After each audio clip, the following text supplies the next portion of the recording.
আসসালামু আলাইকুম, শুভ সকাল। কেমন আছেন আপনারা সবাই? আশা করি আল্লাহর রহমতে আপনারা সবাই অনেক অনেক ভালো আছেন।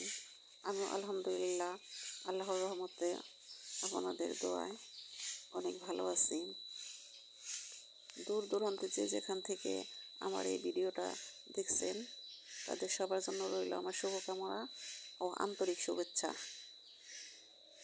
তো বন্ধুরা, আজকে আমি সকালে দুয়ার ঝাড়ু দিতেছি। এটা থেকে আমি আজকের ব্লগটা শুরু করতেছি। কয়েকটা দিন যাবৎ ভালোভাবে দুয়ারটা ঝাড়ু দেওয়া হয় না, শুধু বৃষ্টি আর বৃষ্টি। তো আজকে মনে হইতেছে আবহাওয়াটা অনেক ভালো, দুয়ারে আমার রোদেও এসে পড়েছে। তো বেলা ওঠার সাথে সাথে আমার দুয়ারে রোদ এসে যায়, ভালো লাগতেছে। ছেলেকে বলতেছি, তুমি একটু ক্যামেরাটা ধরো, আমি আজকে একটু ভিডিওটা আজকে করো দুয়ার ঝাড়ু দেওয়ার। তো ছেলেটা করতেছে না, তারপরও করতেছে, দুয়ার ঝাড়ু দিতেছি, ভালো লাগতেছে। কারণ ঘর দুয়ার পরিষ্কার না থাকলে ভালো লাগে না। আমরা গ্রামের বউ, যদি ঘরটা ভিতরে ঘর গোছানো, দুয়ারটা ঝাড়ু দেওয়া, দুয়ার ঝাড়ু না দিলে বাড়ির সৌন্দর্যই নষ্ট হয়ে যায়। কারণ কোনো কিছুই ভালো সুন্দর দেখা যায় না। আর ঘরের ভিতরে যদি বিছানা গোছানো না থাকে তাহলে ঘরটা একদম অগোছালো দেখা যায়। এটাই আমার মনে হয়, জানি না আপনাদের কি মনে হয়। তো আমি দুয়ার ঝাড়ু দিয়ে সব কাজ সেরে আজ পরোটা ভেজে খেয়েছি। তো সেটা খাওয়ার পর আমার ছেলে দেখি খালের পাড়ে এসেছে, খালের পাড়ে এসে জাল পাততেছে। তো আমিও চলে এসেছি ওর পিছে পিছে। আমারও খুব ভালো লাগে মাছগুলো যে ধরে, দেখতে খুব ভালো লাগে। কয়েকটা দিন তারপরে এই মাছ ধরার উৎসবটা নষ্ট হয়ে যাবে। তো বর্ষার সিজনে মাছ ধরাটা আমার কাছে খুবই ভালো লাগে দেখতে। তাজা মাছ একদম হাত দিয়ে ধরে পানিতে ছাড়ে, লড়ে চড়ে, খুব ভালো লাগে আর কি। তো আমি এসেছি, মাছ ধরতেছে আমার ছেলে, আমি একটু সাহায্য করলাম, আমি কয়েকটা ধরে নিলাম। তো গরম পড়েছে বন্ধুরা, গরমের কারণে ভালো লাগতেছে না। মাছ ধরে এসেছি, দুপুরে রান্না করবো, এদিকে অনেক বেলা হয়ে গেছে। তো আমার চাচি শাশুড়ির কাছে আমরা আমরা সবসময় নিজের গাছের মতোই খাই পেরে। তো ছেলেকে বলতেছি, তানবীর চলো যাই আমরা কয়টা নিয়ে আসি, কয়টা আমরা খাইয়ে তারপরে রান্না করি, মাছটা কইতে নিয়ে। তো আমার ছেলে এসেছে, মোবাইলটা নিয়ে এসেছে, আমার সাথে ভিডিও করতেছে, বলতেছে আর পাইরো না, আর পাইরো না, আবার পাইরো নেই, মানে মানা করতেছে। পরে নিয়ে আসলাম, আইনা তারপরে ঝটপট তাড়াহুড়া করে আমি আমরাগুলো ছিলে খাবো। টক জিনিস গরমের মধ্যে খাওয়া, বাহিরে খোলামেলা পরিবেশে আমার খুব ভালো লাগে। এটা ওইভাবে প্রেজেন্টেশন করে খাওয়ার কোনো দরকার হয় না আমি মনে করি।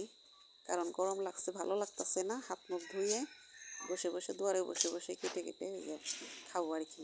তো আমি এই আমরা খাওয়াটা নিয়ে একটু তাড়াহুড়া করতেছি। এটা যদি শুকনো মরিচ পুড়িয়ে তারপরে পাটায় পিষে বিট লবণ দিয়ে খাওয়া যায় তাহলে ভালো লাগে। তো আমি স্বাভাবিকভাবে খাইতেছি, বাড়িতে থাকা যে মরিচের গুঁড়া তরকারি রান্না করি, সেই মরিচের গুঁড়া, ধনিয়া গুঁড়ো আর হলো লবণ আর কাসুন্দি দিয়ে মেখে খাবো। এটাই আমার কাছে খুব মজা লাগতেছে। আমি তো আবার টক খাওয়ার খুব ওস্তাদ, আমি সব টকই খেতে আমি পছন্দ করি, আমি খাইও বা আমার ভালো লাগে। তো আমরা খাওয়া শেষ হয়ে গেছে, এখন আমি মাছগুলো কেটে নেব। দেখেন তাজা মাছ, যদিও পুঁটি মাছ, তারপরও অনেক মজার মাছ। এই মাছটার স্বাদই অন্যরকম, যারা খেয়েছেন তারাই জানেন। খেতে মজা, ধরতে মজা, দেখতে মজা, সব কিছুই খুব ভালো লাগে আর কি আমার। তো আমার মাছ কোটা দেওয়া হয়ে গেছে, এখন আমার সাদা মাটা রান্না, সেটা হলো আজকে কচুর ডগা দিয়ে পুঁটি মাছ রান্না করবার, ভাজি করব। এই হলো আজকের রান্না। তো আমি রান্নাঘরে চলে এসেছি বরাবরের মতো, কোটে নিতেছি, ভাত বসিয়ে দিছি অলরেডি, ভাত বসিয়ে দিয়ে আমি কোটা বাছা করে নিতেছি। তো কচুর ডগা দিয়ে ছোটো মাছ, পাতলা যে মাছগুলো আছে, হাতে মেখে যে রান্না করা হয়, সেই মাছগুলো অনেক যত্ন সহকারে রান্না করতে হয়। যদিও হাতে মাখানো, তারপরও সেগুলোকে অনেক যত্ন সহকারে রান্না করতে হয়। আর এই যে মাছ ভাজি, পুঁটি মাছ যে ভাজি, এই ভাজিটা চুলায় দেওয়ার পর হালকা জাল দিতে হয়। আর হইলো এই মাছটা চটপট করে ফুটে, সুন্দর করে ফুটবে, ফুটা শেষ হলে মনে হবে যে মাছটা ভাজা হয়ে গেছে। জাল বেশি দেওয়া যাবে না, আস্তে আস্তে জাল দিয়ে তারপরে এটা মাছটা ভেজে নিতে হবে। তো এখন আমি হাতে মাখা তরকারিটা রান্না করব। তো সব উপকরণ দিয়ে দিতেছি, একটু জিরা বাটা তো অবশ্যই দেবো, কারণ জিরার গুঁড়ো নাই, জিরা বাটা তেল দিয়ে এক হাত দিয়ে ক্যামেরা ধরতেছি, আর এক হাত দিয়ে আমি এই রান্নার ইটা করতেছি, ক্যামেরাটা হয়তো লাড়াচাড়া করতেছে। তো একে একে সব উপকরণ দিয়ে দিতেছি। এখন এটাকে ভালো করে মাখবো, সুন্দর করে মেখে, মানে মাখতে মাখতে যেন রান্নার স্বাদটা বোঝা যায়, এরকমভাবে মাখতে হবে। শুধু এই তরকারি না, যে কোনো তরকারি হাতে মেখে যখন রান্না করা হয় এভাবে রান্না করতে হয়, তাহলে ভালো লাগে। আর এটার সাথে সয়াবিন না দিয়ে সরিষার তেল দিতে পারলে আরও ভালো। হাতে মেখে যে তরকারিটা রান্না করা হয় সেটার মধ্যে সরিষার তেল দিলে মজা লাগে বেশি। তো আমি যত্ন সহকারে রান্না করতেছি, কারণ খাবারটা অনেক মজার সুস্বাদু, আমার খেতে খুবই ভালো লাগে। যদিও এটাও ছোটো মাছ, তারপরও খেতে অনেক মজা লাগে। এই মাছটাই যদি হাট বাজার থেকে কিনে আনা হতো তাহলে অতটা মজা লাগতো না। শুধু হাতে ধরা মাছ বলেই কথা, সে কারণে এত মজা লাগে। কারণ মাছটা পানি থেকে ভাসমান পানির মধ্যে থেকে জাল দিয়ে ছেবে ওঠায়, ওইভাবে ওঠানো হয়, মাছের গায়ে কোনো আঘাত লাগে না। মাছটা যখন হাত দিয়ে ধরি তখনও একবারে মাছটা মানে আলতোভাবে ধরা হয়। কিন্তু জেলেরা মাছ ধরে তো ওরা অনেক মাছ, ওই মাছ দেখা যায় ওরা হাতের চাপ লেগে মরে যায়, ব্যথা পায়, ওই মাছটা খাইতে চমকে যায়, ওই মাছটা খাইতে মজা লাগে না। কত বড় মাছ আনা হয় হাট থেকে, বাজারে থেকে, সেই মাছগুলো এত ভালো লাগে না আমার কাছে। তো এই মাছের স্বাদটা আমি বুঝেছি যে কিভাবে মাছটা এত মজা লাগে।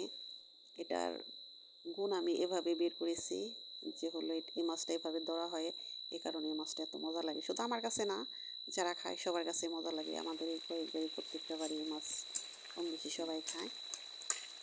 তো আমিও সেভাবেই রান্না করে মজা করে আজকে খাবো। আমার তরকারিটা অনেক সুন্দর হয়েছে, কালার দেখেন, কচু একদম সবুজ রয়েছে, মাছটা অনেক সুন্দর, ঝোলটা অনেক সুন্দর। তো বন্ধুরা, আমার ভিডিওটা কেমন লাগলো, আমার কথাগুলো কেমন লাগলো, অবশ্যই আমাকে শেয়ার করে কমেন্ট করে জানাবেন। অবশ্যই আমার কথাগুলো ভালো লাগলে, আমার চ্যানেলটা ভালো লাগে, সাবস্ক্রাইব করে দিয়ে আমার পাশে থাকবেন। আপনাদের পাশে আমাকে থাকার সৌভাগ্য করে দিবেন, আমি যেন আপনাদের পাশে থাকতে পারি। তো আজ এ পর্যন্তই, ভালো থাকেন, সুস্থ থাকেন, আসসালামু আলাইকুম, আল্লাহ হাফেজ।